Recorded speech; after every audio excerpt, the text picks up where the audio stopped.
محترم بزرگوں، عزیز دوستوں اور دینی بھائیوں، اس بات کو بہت اہتمام کے ساتھ سمجھنا ہے کہ انسان کی زندگی جو اللہ تبارک و تعالیٰ نے اس کو عطا کی ہے وہ بہت ہی قیمتی ہے، اور اس زندگی کی قدر و قیمت کو جاننا بہت ضروری ہے۔ انسان کے لیے اس کی اپنی زندگی میں کوئی بھی چیز اتنا قیمتی نہیں ہے جتنا خود اس کی زندگی ہے۔ آپ کا مکان آپ کے لیے قیمتی نہیں ہے، آپ کی دکان آپ کے لیے قیمتی نہیں ہے، اور آپ کا عہدہ آپ کے لیے قیمتی نہیں ہے، مگر آپ کی زندگی بہت قیمتی ہے۔ اگر زندگی نہیں ہے تو وہ مکان کس کام کا، وہ دکان کس کام کی، وہ روپیہ پیسہ، وہ مال دولت کس کام کے، اور وہ عہدہ مرتبہ کس کام کا۔ تو معلوم ہوا کہ انسان کو چاہیے وہ اپنی زندگی کی قدر و قیمت کو جانے۔ عموماً مزاج یہ بنا ہوا ہے کہ بہت سی چیزوں میں وہ ہار مان جاتا ہے، احساس کمتری کا شکار ہو جاتا ہے، ایک سے دو چیزیں اس کی مرضی کے خلاف پیش آتی ہے اور اس کے پلان کے مطابق کام انجام نہیں پاتا، تو وہ اپنے آپ کو اتنا توڑ لیتا ہے اور اتنا بکھر لیتا ہے کہ وہ خود سے ہی سمجھوتا نہیں کر پاتا، وہ کھانے پینے سے دور ہو جاتا، وہ اپنے گھر کے ماحول سے دور ہو جاتا، وہ اپنے دوستوں اور عزیز و اقارب کی محفلوں سے دور ہو جاتا، اور وہ اپنے لیے تنہائی کو پسند کرتا اور سوچ اور خیالات کا ہی شکار ہوتا چلا جاتا۔ اسی میں بھائیوں سالوں سال لگ جاتے ہیں۔ بڑے بڑے ہاسپٹل جو چل رہے ہیں، یہی سوچ میں پڑھ کر ڈپریشن کا جو لوگ شکار ہوئے، انہی کے نام سے بڑے بڑے ہاسپٹل چل رہے ہیں۔ کتنے ایسے مریض بن چکے ہیں، کتنے ایسے پیشنٹ ہو چکے ہیں جن کا کوئی علاج نہیں رہا۔ بھائیوں، بتانے کا مقصد یہ ہے کہ اللہ نے ہمیں دنیا میں پیدا کیا، ایک سسٹم ہم کو دیا ہے، اور اس سسٹم کے مطابق ہماری زندگی کا ایک حصہ وہ ہے جو ہم ماں باپ کی گود میں ہوتے ہیں، اور ایک حصہ وہ ہے جب ہم بڑے ہوتے ہیں، بچپن اور لڑکپن ہوتا ہے، پھر ایک حصہ وہ آتا ہے کہ انسان جوانی میں پہنچتا ہے، اس کو شعور پیدا ہوتا ہے، اس کو احساس پیدا ہوتا ہے، اس کو دنیا کی اور اپنی زندگی کو قیمتی بنانے کا جذبہ آتا ہے۔ پھر ایک حصہ اس کی زندگی میں بڑھاپے کا آتا ہے، جہاں انسان اپنے آپ میں کمزوری محسوس کرتا ہے، سننے کے اعتبار سے، بولنے کے اعتبار سے، دیکھنے کے اعتبار سے۔ پھر دیکھتے ہی دیکھتے وہ قبر کے اس گڑھے میں پہنچ جاتا ہے جہاں پر جانا سب کے لیے ضروری بھی ہے اور یقینی بھی ہے۔ تو ایک سسٹم اللہ نے ہمارا بنایا، تو ہم کو بھی چاہیے کہ ہم دنیا میں رہتے ہوئے اپنی زندگی کی قدر و قیمت کو جاننے کے لیے ہم بھی ایک سسٹم بنائیں، ہم بھی ایک ٹائم ٹیبل بنائیں، ہم بھی ایک نظام بنائیں۔ انسان اتنا اپنے آپ کو وہ محدود کرتا ہے اور اتنا دائرے کے اندر اپنے آپ کو بند کر لیتا ہے، وہ گھر سے آفس، آفس سے گھر، پھر گھر سے آفس، آفس سے گھر، اتنی ہی اس کی زندگی ہوتی ہے۔ جبکہ اللہ تبارک و تعالیٰ نے انسان کی زندگی کی قدر و قیمت کو جاننے کے واسطے اس کو یہ تاکید کی ہے کہ تم اپنے وقت کی اہمیت کو سمجھو۔ جو وقت ہمارا گزر رہا ہے یہی زندگی ہے، اور جو زندگی ہے وہی وقت ہے، دونوں میں کچھ بھی فرق نہیں۔ اگر آپ وقت کا صحیح استعمال نہیں کیے اور وقت کو ضائع کرنے والی چیزوں میں مبتلا ہوئے، تو سمجھو کہ آپ نے اپنے وقت کو ضائع نہیں کیا، بلکہ اپنی وہ قیمتی زندگی کو ضائع کیا جو اللہ نے آپ کو صرف ایک دینے کا وعدہ کیا ہے۔ ایک بار یہ زندگی چلے گئی، نکل گئی، بڑے بڑے بادشاہ کیوں نہ ہو، شہنشاہ کیوں نہ ہو، اور بڑے بڑے بادشاہوں اور شہنشاہوں سے بڑے کیوں نہ ہو، کسی کے پاس یہ زندگی دوبارہ لوٹ کر نہیں آئی، حتیٰ کہ نبیوں کے پاس بھی نہیں، رسولوں کے پاس بھی نہیں، ابدالوں کے پاس بھی نہیں، ولیوں کے پاس بھی نہیں، دوبارہ لوٹ کر آنے والی یہ زندگی نہیں ہے۔ اسی لیے بہت ضروری ہے کہ ہم اپنی زندگی کو قیمتی بنانے کے لیے اپنے وقت کو صحیح گزاریں۔ جب تک وقت ہمارا صحیح نہیں گزرے گا، سمجھو زندگی کو ہم نے قیمتی نہیں بنایا، بلکہ قیمتی زندگی کو ہم نے بے قیمت کر دیا۔ ایک انمول چیز تھی، ہم نے اس کو نہیں سمجھا اور ضائع کر دیا۔ اسی لیے بزرگوں نے یہ بات بتائی کہ یہ جو گھڑی کا کانٹا ہوتا ہے، یہ بظاہر ہم کو وقت بتلاتا ہے، ٹک ٹک ٹک کر کے، اور ایسا محسوس ہوتا ہے کہ وقت بڑھ رہا ہے۔ انسان صبح اٹھتا ہے 6 بجے، پھر 7 بجے، پھر 8 بجے، حالانکہ وقت وہ بڑھتا نہیں ہے، بلکہ وہ ہماری زندگی کے وقت کو کم کرتا چلا جاتا ہے۔ زندگی کا وقت گھٹتا رہتا ہے۔ جتنا ہم صبح کریں گے اتنا ہی ہم اپنے آپ کو پیچھے لیتے چلے جائیں گے۔ اسی لیے بزرگوں نے یہ بات بتائی اور کتابوں میں یہ بات ہے کہ وقت کو صحیح استعمال کرنے والا ہی، وقت کی قدر کرنے والا ہی زندگی کی قدر کرنے والا ہے۔ اور وقت کے بارے میں یہ مقولہ ہے، الوقت اثمن من الذهب، وقت یہ سونے سے بھی زیادہ قیمتی ہے، چاندی سے بھی زیادہ قیمتی ہے۔ انسان کے پاس سونا گم ہو جائے، کھو جائے،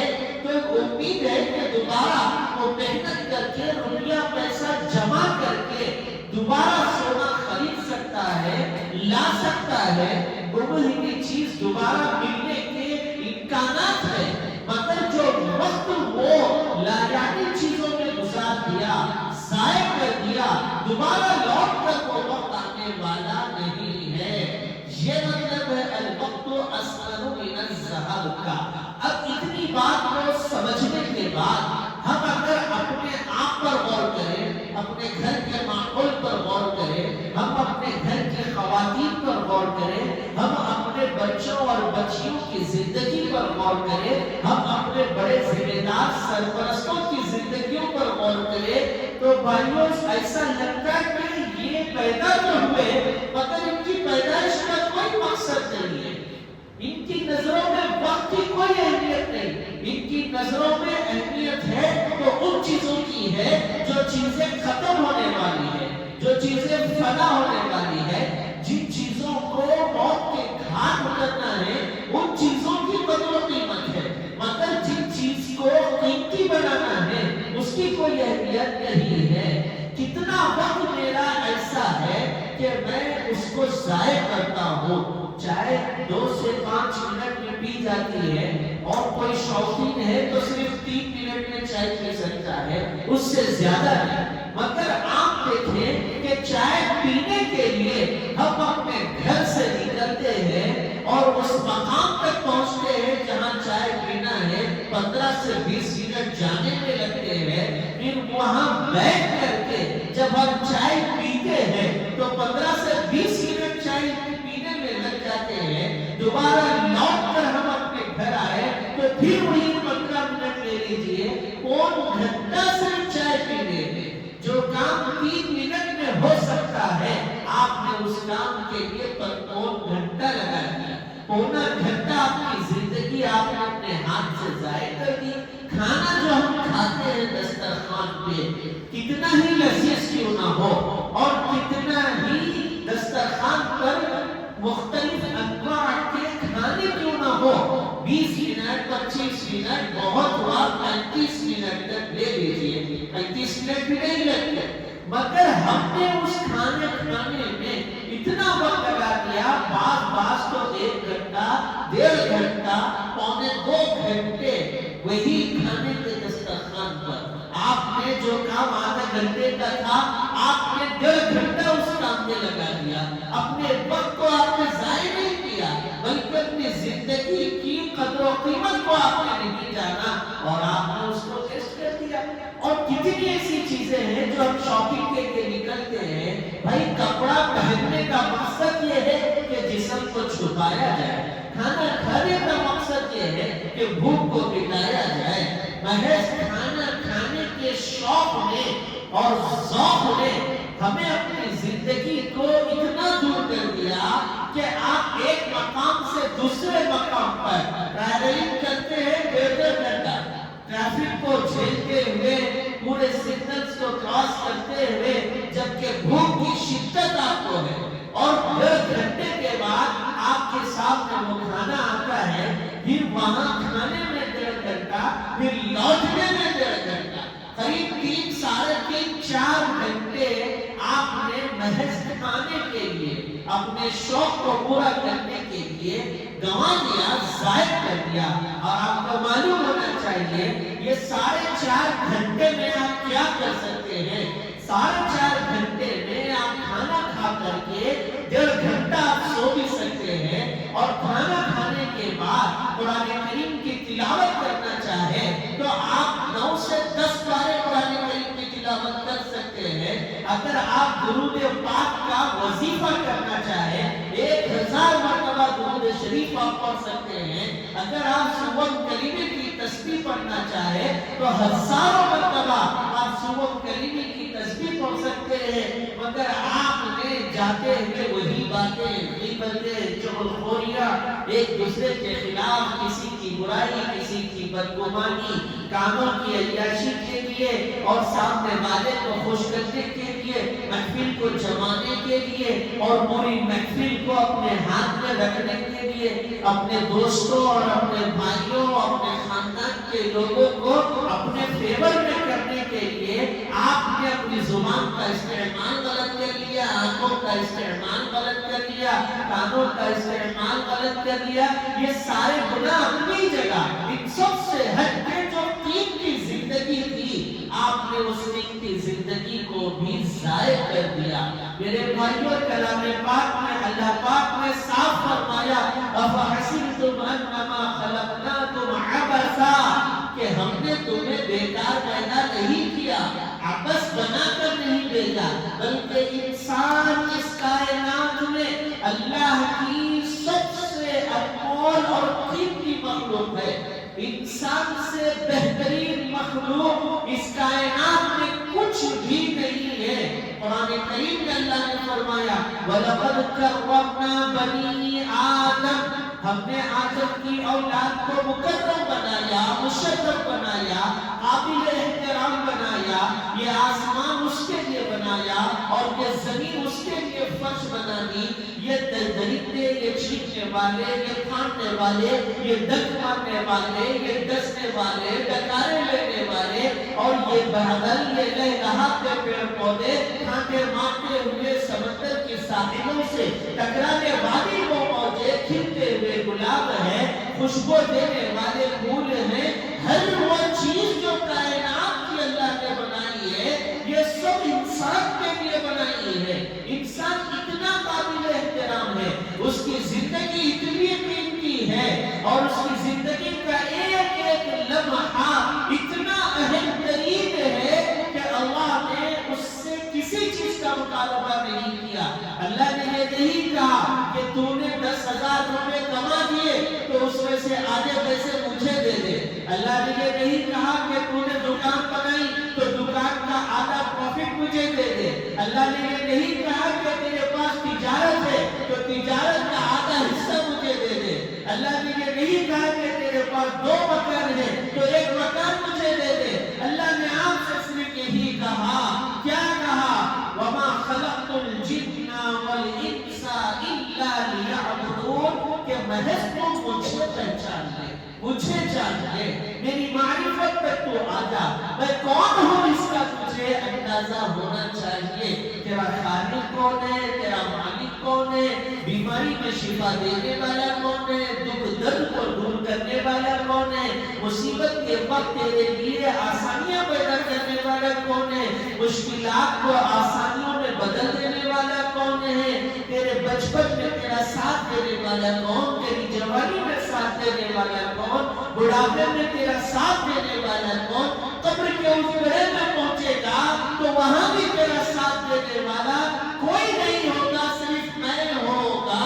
وہاں نہ بیوی ساتھ دے گی جس کے لیے آپ نے اپنی پوری جوانی کو بڑھاپے میں بدل دیا، اپنے کالے بالوں کو سفید کر دیا اور اپنی ہڈیوں کو آپ نے بھلا دیا، نہ وہ بچے ساتھ دینے والے جن کے خواہشات اور شوق کو پورا کرنے کے لیے لمحہ لمحہ آپ نے اپنی قیمتی زندگی کو ضائع کر دیا اور رب کی نافرمانی کی اور اللہ کو ناراض کیا، رسول اللہ کے احکامات پر آپ نے عمل نہیں کیا، محض بچوں کے شوق کو پورا کرنے، بیوی کی خواہشات کو پورا کرنے کے لیے اللہ فرماتے ہیں کہ قبر کے اس گڑھے میں بھی آئے گا، تو اکیلا ہوگا اور میں ہوگا، اور ہم دونوں کے درمیان کوئی چیز ہوگی تو وہ تیرے میرے اعمال ہوں گے،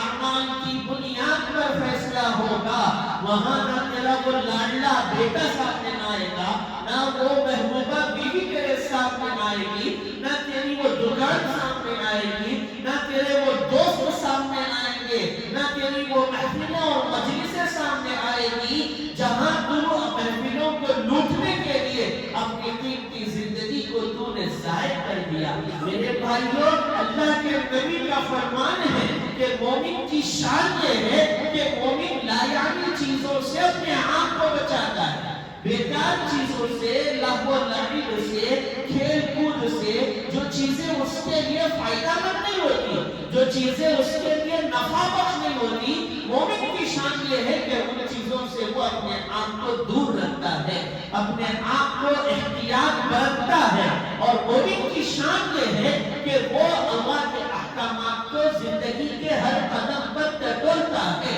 ہر لمحے پر اللہ کا حکم کیا ہے، شریعت کا حکم کیا ہے، اسلام کی تعلیم کیا ہے، قرآن کی تعلیم کیا ہے۔ میں نے بارہا اپنے بیانوں میں یہ بات کو واضح کیا کہ آپ تاجر ضرور بنے، مگر تجارت اگر اسلامی نقطۂ نظر سے کرتے ہیں تو آپ کی تجارت بھی عبادت ہے۔ آپ سوتے ہیں، سنت کے مطابق اگر آپ سوئیں گے آپ کا سونا عبادت ہے۔ آپ کھانا کھاتے ہیں، سنت کا اہتمام کرتے ہوئے آپ کھانا کھائے تو وہ کھانا جو آپ کے پیٹ کی بھوک کو مٹا رہا ہے، ساتھ ہی آپ کے نام اعمال میں نیکیوں کا بھی اضافہ کر رہا ہے۔ وہ پانی جو آپ پیاس بجھانے کے لیے پیتے ہیں، اگر سنت کے مطابق آپ پانی پیئیں گے وہ پانی پینا بھی عبادت ہے۔ اگر آپ اپنے بڑوں سے ملتے ہیں، اسلام کی تعلیمات کے مطابق ان کے ساتھ ملیں گے تو جتنی دیر آپ کی ملاقات ہوگی وہ ملاقات اگرچہ دنیاوی مقصد کے لیے ہو، وہ ملاقات اگرچہ دنیاوی خرچ سے کیوں نہ ہو، چونکہ آپ نے سنت کے مطابق، اسلام کی تعلیمات کے مطابق اپنے بڑوں سے، اپنے بھائیوں سے، اپنے دوستوں سے، اپنے عزیزوں سے ملاقات کی ہے۔ اس بنیاد پر اللہ تبارک و تعالیٰ اس پر بھی نیکی اور اجر دیں گے اور وہ بھی عبادت ہوگا۔ ہر چیز مومن کو چاہیے، ہر چیز میں اللہ کے حکم کی تابعداری کرے اور اپنے وقت کو بہتر سے بہتر بنائے۔ لایعنی چیزوں سے، بیکار چیزوں سے، ٹھیٹھی ٹھاٹھا کی مجلسوں سے اور جہاں برائی ہوتی ہے ان مجلسوں سے اپنے آپ کو دور رکھے۔ ایسی مجلسیں ہمارے اعمال کو ضائع کرتی ہے۔ حدیث پاک میں رسول پاک صلی اللہ علیہ وسلم نے کیا فرمایا بھائیوں؟ اللہ کے نبی نے فرمایا کہ جہاں برائی ہوتے ہوئے دیکھو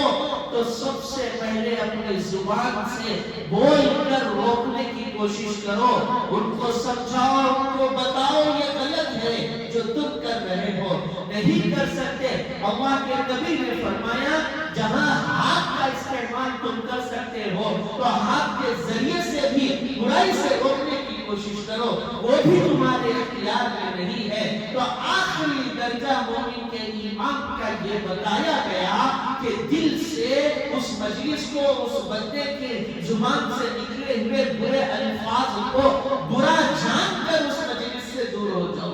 اس مجلس سے دور ہو جاؤ۔ مگر حالات ایسے ہیں کہ آپ مجلس سے بھی دور نہیں ہو سکتے تو دل سے سے اس کو پسند نہ کرو، ناپسندیدہ کراہت کے ساتھ اس مجلس میں شرکت کرو، تاکہ برائی کرنے والا وہ کوئی بھی کیوں نہ ہو، وہ آپ کا اپنا باپ ہی کیوں نہ ہو، اس کو یہ احساس ہو جائے کہ میں جو کر رہا ہوں یہ غلط ہے۔ آپ کا اپنا بیٹا ہی کیوں نہ ہو، اس کو یہ احساس ہو جائے کہ میں جو کہہ رہا ہوں وہ غلط ہے۔ اسی لیے میرے والد محترم نے کراہت کا اظہار کیا، ناپسندیدگی کا اظہار کیا۔ یہ آپ کی تعلیم ہے۔ آپ بیٹھے رہے، خاص طور سے موبائل فون کا میں ذکر کروں گا کہ فون آپ کے ہاتھ میں آ گیا۔ آج کل تو جوان بچے کا بوڑھوں کو بھی شوق ہو گیا،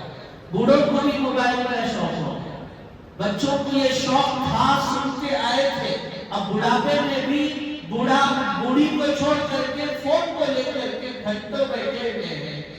جوان عورت کی بھی وہی شکایت ہے کہ میرے شوہر آتے ہیں تو مجھ سے بات تک نہیں کرتے، خیر خیریت تک نہیں کرتے، بلکہ یہاں تک ہم کو معلوم ہوا کہ دسترخوان پر بیٹھتے بھی ہیں تو سامنے موبائل رکھتے ہیں اور پھر اپنا لقمہ لیتے ہیں۔ آپ کے سامنے آپ کی زوجہ بیٹھی ہوئی ہے، آپ کے سامنے آپ کے بچے دسترخوان پر بیٹھے ہوئے ہیں۔ اللہ کے نبی نے کیا فضیلت بیان کی اس گھر کی، جس گھر میں ایک ہی دسترخوان پر شوہر ہو، اسی دسترخوان پر بیوی ہو، اسی دسترخوان پر بچے ہو، اور آپ نے موبائل کو بیچ میں ڈال دیا اور آپ اپنی پسند کا ویڈیو اس میں دیکھ رہے ہیں۔ کب بچے کھا کے اڑ گئے پتہ نہیں، کب بیوی کھا کے اڑ گئی پتہ نہیں، صاحب کا بھی لقمہ چل ہی رہا ہے، چل ہی رہا ہے۔ مجھے معاف کیجئے، کہنے دیجئے، یہاں تک سننے میں آیا کہ